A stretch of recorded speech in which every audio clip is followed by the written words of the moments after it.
Hello friends, welcome to the success केंद्र। Friends, आज का जो वीडियो है 67th बीपीएससी पीटी री एग्ज़ाम 2022 के लिए तथा 68वीं बीपीएससी के लिए काफ़ी इंपॉर्टेंट वीडियो है, क्योंकि इस वीडियो में हम लोग बिहार स्पेशल के अति महत्वपूर्ण प्रश्नों को कवर करेंगे जो बार बार बीपीएससी के एग्जाम्स में फ्रीक्वेंटली पूछे जाते हैं। आप कह सकते हैं कि बीपीएससी का यह फेवरेट क्वेश्चन है। फ्रेंड्स, इस वीडियो को पूरा देखिएगा, यहाँ से निश्चित रूप से 2 से 3 प्रश्न आपके एग्जाम में देखने को मिलेंगे।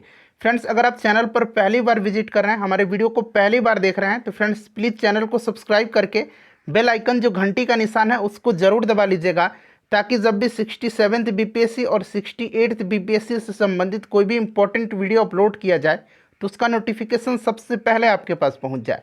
तो चलिए फ्रेंड्स, बिना देरी किए हुए आज का सेशन स्टार्ट करते हैं। फ्रेंड्स, प्लीज़ पहले वीडियो को लाइक कर दीजिएगा और जब सेशन समाप्त होगा तो वीडियो को शेयर भी जरूर कर दीजिएगा। फ्रेंड्स, जैसे कि मैंने आपको बताया कि इस वीडियो में हम लोग 67th बीपीएससी और 68th बीपीएससी के लिए फ्रेंड्स बिहार स्पेशल के इंपॉर्टेंट प्रश्नों को कवर करेंगे। देखिए फ्रेंड्स, ये प्रश्न जो है बीपीएससी के एग्जाम में लगातार पूछे जाते हैं। आप कह सकते हैं कि बीपीएससी का ये फेवरेट क्वेश्चन है।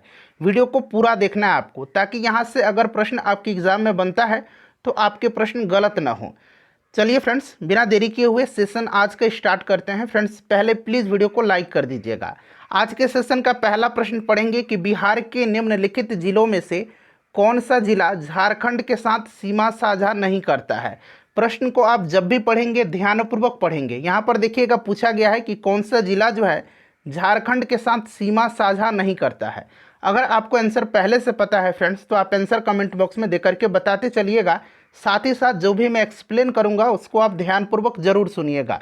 इससे क्या होगा कि एक प्रश्न के साथ साथ आपके 2 से 3 प्रश्न जो हैं कवर होते चलेंगे। अब यहाँ पर ध्यान दीजिए, सबसे पहले आपको जानना चाहिए कि बिहार के कितने ज़िले हैं जो झारखंड के साथ सीमा साझा करते हैं। तो ये 8 ज़िले हैं। उंगली पर आप काउंट करेंगे इनका नाम: रोहतास, औरंगाबाद, गया, नवादा, जमुई, बांका, भागलपुर और कटिहार। देखिए यहाँ पर आप देख सकते हैं कैमूर जो है यह झारखंड के साथ सीमा साझा नहीं करता है। उसके बाद अगर आपसे पूछा जाए कि पश्चिम बंगाल के साथ कितने ज़िले जो हैं बिहार की सीमा साझा करते हैं, तो 3 ज़िले हैं। कौन कौन से हैं? तो फ्रेंड्स, यह किशनगंज है, पूर्णिया है और कटिहार है। उसी प्रकार से अगर उत्तर प्रदेश के साथ पूछा जाए कि बिहार के कितने ज़िले सीमा साझा करते हैं, तो ये 8 ज़िले हैं। झारखंड के साथ और उत्तर प्रदेश के साथ बिहार के 8 ज़िले जो हैं सीमा साझा करते हैं। उत्तर प्रदेश के साथ कौन कौन से जिला सीमा साझा करता है? तो पश्चिम चंपारण, गोपालगंज, सिवान, सारण, भोजपुर, बक्सर, कैमूर और रोहतास।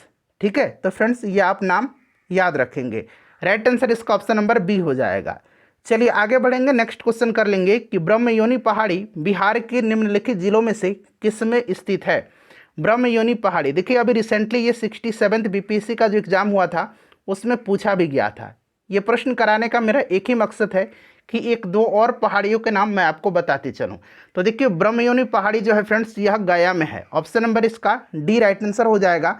और मैंने आपको बताया था कि इससे पहले वाली वीडियो में डुंगेश्वरी पहाड़ी कहाँ पर है? डुंगेश्वरी, ठीक है, यहाँ मैं लिख देता हूँ डुंगेश्वरी। डुंगेश्वरी पहाड़ी जो है, डुंगेश्वरी हिल्स जो है, यह भी गया में है। उसके बाद फ्रेंड्स यहाँ पर आप ध्यान रखेंगे कि रामशिला हिल्स जो है यह भी कहाँ पर है? रामशिला हिल्स। रामशिला हिल्स भी जो है यह भी गया में ही है। तो फ्रेंड्स इन सबको आप ध्यान रखेंगे, ब्रह्मयोनी हिल्स, डुंगेश्वरी हिल्स और रामशिला हिल्स, ये कहाँ पर है? तो गया में है। ऑप्शन नंबर इसका डी राइट आंसर हो जाएगा।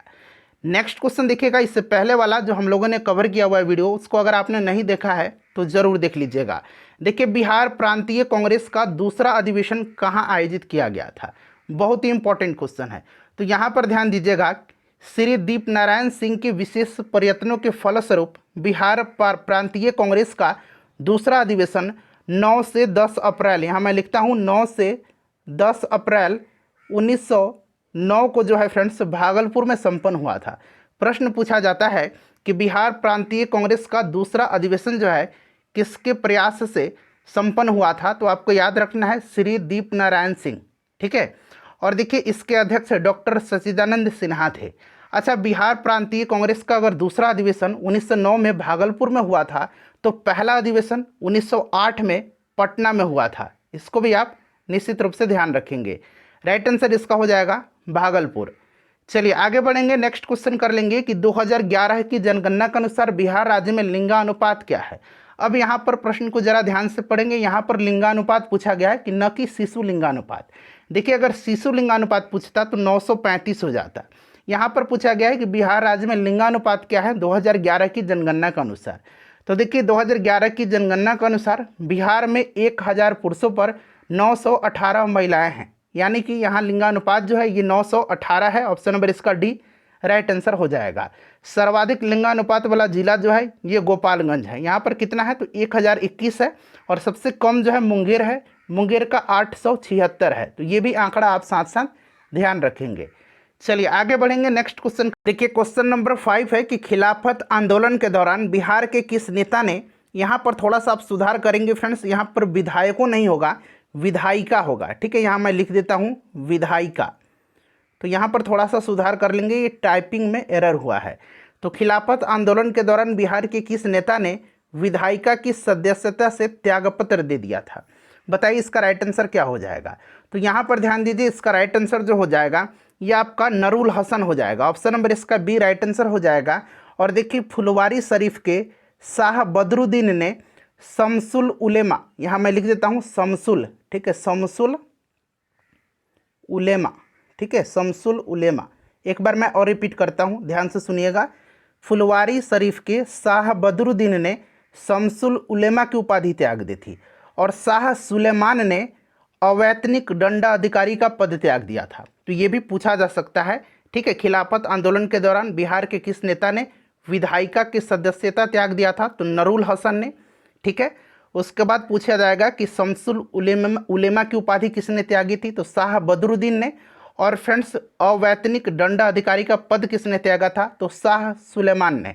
अच्छा, बिहार में मौलाना मजहरुल हक के नेतृत्व में खिलाफत आंदोलन किया गया था, इसको भी आप ध्यान रखेंगे। चलिए आगे बढ़ेंगे, अगला प्रश्न कर लेंगे। खड़गपुर की पहाड़ी किस क्रम की चट्टानों का उदाहरण है। खड़गपुर की पहाड़ी जो है यह किस क्रम की चट्टानों का उदाहरण है, तो राइट आंसर इसका हो जाएगा धारवाड़ क्रम की। ऑप्शन नंबर इसका यहाँ पर देखिएगा ये राइट आंसर हो जाएगा। ठीक है, धारवाड़ क्रम की चट्टानों का यह उदाहरण है। अच्छा, रोहतास का पठार, कैमूर का पठार जो है यह विंध्यन क्रम की चट्टानों का उदाहरण है।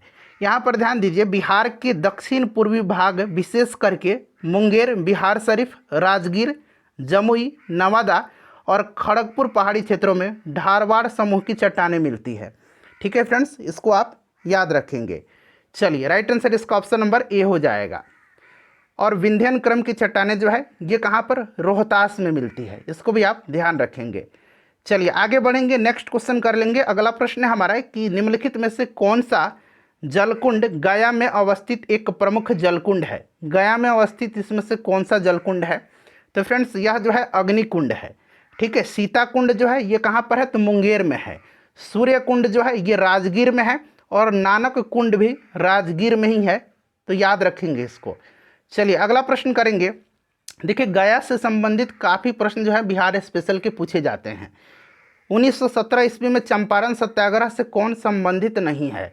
सबसे पहले तो आपको याद रखना है कि यह चंपारण सत्याग्रह जो है किसने किया था, महात्मा गांधी जी ने किया था। और भारत में इनका पहला सत्याग्रह था जो कि 1917 में हुआ था। ठीक है, इसको आप ध्यान रखेंगे। पूछा गया है कि 1917 ईस्वी के चंपारण सत्याग्रह से कौन संबंधित नहीं थे। ठीक इसी प्रकार का प्रश्न इस बार 67वीं बीपीएससी का भी एग्जाम हुआ था जो 8 मई के दिन, उसमें पूछा गया था। उसमें ऑप्शन में राम मनोहर लोहिया दिया गया था, तो जयप्रकाश नारायण जी थे, ये नहीं थे इससे संबंधित। Option number C right answer हो जाएगा। ठीक है, बाकी देखिए जेबी कृपलानी, अनुग्रह नारायण सिंह, राजेंद्र प्रसाद, राजकुमार शुक्ल, ये सभी जो थे इससे संबंधित थे चंपारण सत्याग्रह से। चलिए नेक्स्ट क्वेश्चन कर लेंगे। अगला प्रश्न है कि बिहार में पंचायत निकायों में महिलाओं को 50% आरक्षण किस वर्ष प्रदान किया गया था।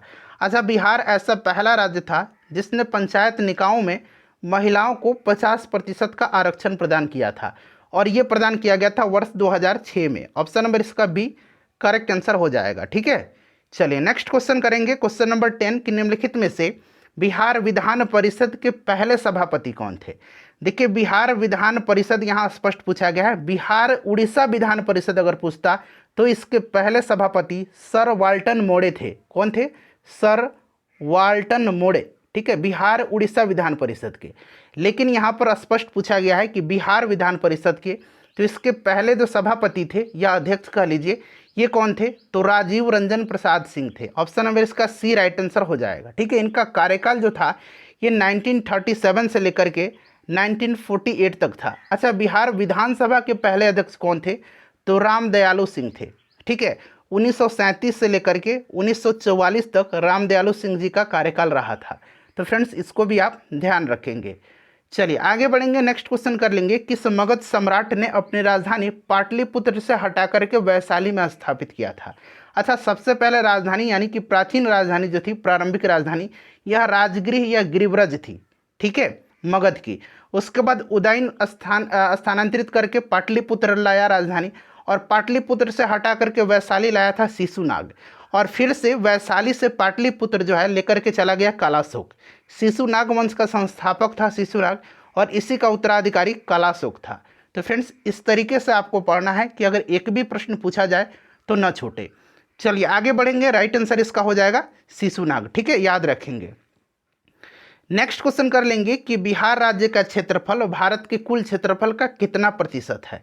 इंपॉर्टेंट क्वेश्चन है। सबसे पहले तो आपका बिहार राज्य का क्षेत्रफल पता होना चाहिए। एग्जैक्ट आपको याद रखना है 94,163 वर्ग किलोमीटर, ठीक है, वर्ग किलोमीटर या किलोमीटर स्क्वायर जो भी कह लीजिए, ठीक है। और भारत के कुल क्षेत्रफल का यह हिस्सा है 2.86%। ऑप्शन नंबर इसका सी राइट आंसर हो जाएगा। बिहार की जनसंख्या भारत की कुल जनसंख्या की 8.60% है। इसको भी आप ध्यान रखेंगे। चलिए आगे बढ़ेंगे, नेक्स्ट क्वेश्चन कर लेंगे कि बिहार में स्वराज पार्टी के प्रथम अध्यक्ष कौन थे? अच्छा, यहाँ पर ध्यान रखेंगे कि बिहार में स्वराज पार्टी का गठन कब हुआ था, स्वराज दल का गठन कब हुआ था? तो बिहार में फरवरी 1923 में स्वराज दल का गठन हुआ था। इसके अध्यक्ष कौन थे? तो इसके अध्यक्ष श्री नारायण प्रसाद थे, और इसके सचिव अब्दुल बारी थे। सचिव कौन थे? अब्दुल बारी थे, ठीक है, इसको आप ध्यान रखेंगे। चलिए आगे बढ़ेंगे, नेक्स्ट क्वेश्चन कर लेंगे कि निम्नलिखित में से कौन सा जिला दरभंगा प्रमंडल के अंतर्गत नहीं आता है? देखिए दरभंगा प्रमंडल जो है, अच्छा टोटल प्रमंडल मैंने बताया था आपको 9 प्रमंडल हैं, ठीक है। यहाँ पूछा गया कि दरभंगा प्रमंडल के अंतर्गत नहीं आता है। तो दरभंगा प्रमंडल के अंतर्गत कौन कौन से जिले आते हैं? तो 3 जिले आते हैं, दरभंगा, मधुबनी और समस्तीपुर, ठीक है। दरभंगा, मधुबनी और समस्तीपुर। तो यहाँ पे देखिए समस्तीपुर और मधुबनी दिया गया है, दरभंगा भी आता है। तो ये 3 जिला है दरभंगा प्रमंडल के अंतर्गत। शिवहर और सीतामढ़ी जो है, यहाँ पर देखिए शिवहर और सीतामढ़ी, फ्रेंड्स यह तिरहुत प्रमंडल के अंतर्गत आते हैं। तिरहुत प्रमंडल में शिवहर, सीतामढ़ी, मुजफ्फरपुर, पश्चिम चंपारण, पूर्वी चंपारण और वैशाली आता है। राइट आंसर इसका क्या हो जाएगा? उपरोक्त में से एक से अधिक हो जाएगा, ठीक है, यानी कि शिवहर और सीतामढ़ी, तो एक से अधिक इसका राइट आंसर हो जाएगा। चलिए नेक्स्ट क्वेश्चन कर लेंगे कि बिहार में, यहाँ पर देखिएगा, यहाँ 2 बार हो गया रिपीट। बिहार में ये मैट्रिक की जगह ना मैजिक होगा, ठीक है, ये सब बोल के मैंने टाइपिंग किया है इसलिए एरर हुआ है, मैजिक, ठीक है। अंग्रेजी में भी मैं लिख देता हूँ। मैजिक लालटेन का लेक्चर किस आंदोलन से संबंधित है? बिहार में मैजिक लालटेन का लेक्चर किस आंदोलन से संबंधित है, बताइए। तो देखिए फ्रेंड्स, सविनय अवज्ञा आंदोलन के दौरान बिहार के मुजफ्फरपुर जिला में मैजिक लालटेन का लेक्चर आयोजित किया गया था। राइट आंसर इसका हो जाएगा सविनय अवज्ञा आंदोलन के दौरान, ठीक है, इसको ध्यान रखेंगे। अच्छा, सविनय अवज्ञा आंदोलन के दौरान नंगी हड़ताल का आयोजन कहाँ किया गया था? नंगी हड़ताल का आयोजन ये भी पूछा जा सकता है। तो फ्रेंड्स छपरा जेल में किया गया था। चौकीदारी कर बंदी आंदोलन सर्वप्रथम इसी आंदोलन के दौरान जो है, यानी कि सविनय अवज्ञा आंदोलन के दौरान बेतिया में शुरू हुआ था। ये सब आपको ध्यान रखना है। चलिए इसीलिए मैं बोलता हूं कि एक प्रश्न के साथ साथ आपके 2 से 3 प्रश्न कवर हो जाएंगे अगर आप जो भी मैं बोलता हूं ध्यानपूर्वक सुनेंगे तो। देखिए अगला प्रश्न है कि बिहार में जगलाल चौधरी के नेतृत्व में समानांतर सरकार की स्थापना की गई थी। देखिए बिहार में समानांतर सरकार की स्थापना उत्तरी भागलपुर में सियाराम के नेतृत्व में और सुल्तानपुर में जगलाल चौधरी के नेतृत्व में स्थापित की गई थी। तो यहाँ पर देखिएगा सुल्तानपुर दिया गया है, राइट आंसर इसका हो जाएगा। वहीं अगर सियाराम पूछता तो उत्तरी भागलपुर, ध्यान रखेंगे, क्लियर। और देखिए 1942 में सारण को जो है अपराधी जिला घोषित किया गया था, ये भी आप ध्यान रखेंगे। चलिए नेक्स्ट क्वेश्चन कर लेंगे कि सरियामन पक्षी विहार जो है यह बिहार के किस जिले में है? सरयामन पक्षी विहार। तो देखिए सरयामन जो है यह बेतिया में है, यानी कि पश्चिम चंपारण जिला में है। ऑप्शन में इसका डी राइट आंसर हो जाएगा। उदयपुर वन्यजीव अभयारण्य भी पश्चिम चंपारण में है। वाल्मीकि टाइगर रिजर्व भी पश्चिम चंपारण में ही है। उसके बाद यहाँ पर देखिए भागलपुर में क्या है, तो देखिए भागलपुर में विक्रमशिला गंगा डॉल्फिन अभयारण्य है। और देखिए यहाँ पर कांवर झील पूछा जाता है, कांवर झील पक्षी विहार, तो ये कहाँ पर है? तो फ्रेंड्स कांवर झील पक्षी विहार बेगूसराय में है, इसको भी आप ध्यान रखेंगे। चलिए अगला प्रश्न करेंगे कि मांझर कुंड जलप्रपात जो है ये बिहार के किस जिला में अवस्थित है? मांझर कुंड और धुआं कुंड दोनों याद रखेंगे। मांझर कुंड और धुआं कुंड ये जो है दोनों सासाराम में है। ठीक है, मांझर कुंड और धुआं कुंड सासाराम में है, यानी कि राइट आंसर इसका हो जाएगा रोहतास में। ठीक है, जिला पूछा गया है तो रोहतास में। अच्छा फ्रेंड्स, कोकोलत जलप्रपात कहाँ पर है? तो नवादा में है, इसको भी आप ध्यान रखेंगे। चलिए अगला प्रश्न कर लेंगे कि निम्नलिखित में से बिहार का कौन सा जिला झारखंड और उत्तर प्रदेश दोनों के साथ सीमा साझा करता है? बताइएगा। तो देखिए यहाँ पर पूछा गया है झारखंड और उत्तर प्रदेश। ठीक है, तो देखिए मैंने जब बताया था कि झारखंड के साथ बिहार के 8 जिले लगते हैं, उनका नाम भी मैंने बताया था। रोहतास, औरंगाबाद, झारखंड के साथ बता रहा हूँ, रोहतास, औरंगाबाद, गया, नवादा, जमुई, बांका, भागलपुर और कटिहार। अब उत्तर प्रदेश के साथ 8 जिले पश्चिम चंपारण, गोपालगंज, सिवान, सारण, भोजपुर, बक्सर, कैमूर, रोहतास। तो देखिए रोहतास दोनों में आ रहा है, यानी कि रोहतास जो है यह झारखंड के साथ भी और उत्तर प्रदेश के साथ भी सीमा साझा करता है। ये क्वेश्चन इंपॉर्टेंट है, ठीक है, इसको आप निश्चित रूप से याद रखेंगे। चलिए उसके बाद नेक्स्ट क्वेश्चन कर लेंगे कि 2011 की जनगणना के अनुसार बिहार के किस जिले में न्यूनतम महिला साक्षरता दर दर्ज किया गया? अच्छा, सबसे ज़्यादा साक्षरता दर पूछा जाएगा तो कहाँ पर है? तो रोहतास में है। सबसे ज़्यादा पुरुष साक्षरता दर ये भी रोहतास में है। सबसे ज़्यादा महिला साक्षरता दर ये भी रोहतास में है। सबसे ज़्यादा पुरुष, सबसे ज़्यादा महिला, ये सभी साक्षरता दर रोहतास में है। सबसे अगर कम पूछेगा पुरुष साक्षरता दर, सबसे पहले कम साक्षरता दर जान लीजिए, ये पूर्णिया में है। और सबसे कम पुरुष साक्षरता दर भी पूर्णिया में है। सबसे कम महिला साक्षरता जो कि प्रश्न में पूछा गया है तो फ्रेंड्स यह सहरसा में है। ऑप्शन नंबर इसका बी राइट आंसर हो जाएगा। चलिए नेक्स्ट क्वेश्चन कर लेंगे कि 1934 में गठित बिहार सोशलिस्ट पार्टी के सचिव कौन थे? बताइए इसका राइट आंसर क्या हो जाएगा। देखिए एक प्रश्न पूछा गया था कि 1931 में जो सोशलिस्ट पार्टी की गठन किया गया था बिहार सोशलिस्ट पार्टी के, इसमें कौन कौन से लोग थे? तो गंगा शरण सिंह, जयप्रकाश नारायण, फूलन प्रसाद वर्मा, अब्दुल बारी, राहुल संकृत्यायन, अंबिका सिन्हा। उसके बाद देखिए अन्य सदस्य में रामवृक्ष बेनीपुरी जी थे, गंगा शरण सिन्हा मैंने आपको बताया ही है, ठीक है, योगेंद्र शुक्ल, अब्दुल बारी, ये सब लोग थे। ठीक है, लेकिन 1934 में इसका विधिवत गठन किया गया था। विधिवत गठन किया गया था पटना में आचार्य नरेंद्र देव की अध्यक्षता में। और सोशलिस्ट पार्टी के अध्यक्ष जो थे ये नरेंद्र देव थे और सचिव जयप्रकाश नारायण थे। सचिव पूछा गया है तो जयप्रकाश नारायण हो जाएगा। क्लियर, अध्यक्ष पूछा जाता तो आचार्य नरेंद्र देव होते। नेक्स्ट क्वेश्चन हमारे कि बाढ़ super thermal power station Bihar के किस जिले में है? तो बाढ़ सुपर थर्मल पावर स्टेशन जो है ये पटना में है। ठीक है, याद रखेंगे, जिला पूछा गया है पटना में है। उसी प्रकार से अगर आपसे पूछा जाता है कि बरौनी थर्मल पावर स्टेशन कहाँ पर है? तो बेगूसराय में है। कांटी थर्मल पावर स्टेशन कहाँ पर है? तो ये मुजफ्फरपुर में है। सब ध्यान रखिएगा। देखिए किस पाल शासक ने नालंदा तथा तक्षशिला विश्वविद्यालय के तर्ज पर उदंतपुरी विश्वविद्यालय की स्थापना करवाई थी? तो फ्रेंड्स यह पाल शासक कौन था? तो यह गोपाल था। Option number C right answer हो जाएगा, गोपाल था। यह पाल वंश का संस्थापक है गोपाल, इसको ध्यान रखेंगे। अच्छा, विक्रमशिला जो विश्वविद्यालय है इसकी स्थापना पाल शासक धर्मपाल ने करवाई थी, इसको भी आप ध्यान रखेंगे। चलिए आगे बढ़ेंगे, नेक्स्ट क्वेश्चन कर लेंगे कि मिथिला के कर्नाट वंश का, यहाँ देखिए कर्नाटक हो गया है, कर्नाट वंश का अंतिम शासक कौन था? तो देखिए कर्नाट वंश का जो संस्थापक था ये कौन था? तो नान्यदेव था। नान्यदेव जो थे ये कर्नाट वंश के संस्थापक थे। कर्नाट वंश की राजधानी सिमरावगढ़ थी और कर्नाट वंश के शासनकाल को मिथिला का स्वर्णयुग कहा जाता है, स्वर्णकाल कहा जाता है, ध्यान रखेंगे। कर्नाट वंश का आखिरी शासक जो थे ये हरिसिंह देव थे। Option number B right answer हो जाएगा। संस्थापक नान्यदेव, आखिरी शासक हरिसिंह देव। नेक्स्ट क्वेश्चन करेंगे कि सदानीरा नदी की पहचान बिहार की किस नदी से की गई है? तो देखिए फ्रेंड्स ऋग्वैदिक कालीन नदी में सदानीरा नदी जो है यह गंडक नदी को कहा जाता था, यानी कि गंडक नदी का ऋग्वैदिक कालीन नाम क्या था? सदानीरा। अच्छा, कोसी नदी जो है इसको बिहार का शोक कहा जाता है, इसको भी याद रखेंगे। चलिए आगे बढ़ेंगे कि बिहार के किन क्षेत्रों में मगध महाजनपद स्थित था। मगध पूछा गया है। मगध जो था यह 16 महाजनपदों में सबसे शक्तिशाली महाजनपद था। सर्वप्रथम युद्ध में हाथी का प्रयोग इसी महाजनपद में हुआ था, ध्यान रखेंगे। और मगध जो था ये आधुनिक पटना और गया का क्षेत्र था। तो यहाँ पर देखिएगा पटना और गया दिया गया ऑप्शन नंबर ए में। अगर आपसे पूछा जाता कि भागलपुर एवं मुंगेर का क्षेत्र में, तो ये अंग महाजनपद था, अंग की राजधानी चंपा थी, ठीक है। और फ्रेंड्स मुजफ्फरपुर और दरभंगा का क्षेत्र वजी महाजनपद था, जिसकी राजधानी वैशाली थी। तो 3 महाजनपद हैं बिहार में, इसको आप ध्यान रखेंगे। चलिए आगे बढ़ेंगे, नेक्स्ट क्वेश्चन कर लेंगे कि होम रूल आंदोलन के दौरान श्रीमती एनी बेसेंट पटना आई थी। तो देखिए ये पटना जो है उस समय 2 बार आई थी, ठीक है। कब कब आई थी? तो 18 अप्रैल 1918 को और 25 जुलाई 1918 को। तो ऑप्शन नंबर ए इसका राइट आंसर हो जाएगा। क्लियर। और देखिए बांकीपुर पटना में 16 दिसंबर 1916 को मौलाना मजहरुल हक की अध्यक्षता में होम रूल लीग का गठन किया गया था। नवाब सरफराज हुसैन खां इसके उपाध्यक्ष बनाए गए थे और चंद्रवंशी सहाय को इसका मंत्री बनाया गया था। ये सब याद रखना आपको।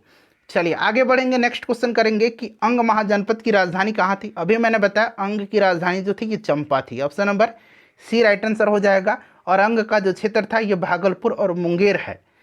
चलिए आगे बढ़ेंगे, नेक्स्ट क्वेश्चन कर लेंगे कि डालमिया नगर जो कि रोहतास में है किस उद्योग के लिए प्रसिद्ध है। तो डालमिया नगर जो है यह सीमेंट उद्योग के लिए फेमस है। ऑप्शन नंबर इसका ए राइट आंसर हो जाएगा, सीमेंट उद्योग। नेक्स्ट क्वेश्चन है फ्रेंड्स प्लीज़ वीडियो को लाइक कर दीजिए। देखिए मैं क्वेश्चन को चुन चुन के आपके लिए लेकर के आया हूँ, काफ़ी मैंने यहाँ पर मेहनत किया इस वीडियो के लिए। देखिए पटना में स्थित संजय गांधी जैविक उद्यान की स्थापना कब हुई थी। अब यहाँ पर ध्यान रखेंगे, बहुत लोग 1969 लगाएंगे, बहुत लोग 1973 लगाएंगे। यहाँ पर सुन लीजिए स्पष्ट हो जाएगा। देखिए 1969 में वनस्पति उद्यान के रूप में इसको स्थापित किया गया था। 1969 में वनस्पति उद्यान के रूप में इसको स्थापित किया गया था और 1973 में इसको चिड़ियाघर यानी कि जैविक उद्यान के रूप में जनता के लिए खोला गया था। क्लियर हो गया ना। चलिए आगे बढ़ेंगे कि वाल्मीकि टाइगर रिजर्व किस जिला में स्थित है, कहाँ पर स्थित है। फ्रेंड्स इसका आंसर आप मुझे कमेंट करके बताइए। फ्रेंड्स प्लीज़ वीडियो को लाइक कर दीजिएगा और सेशन हमारा समाप्त हो गया है, वीडियो को अब शेयर कर दीजिएगा।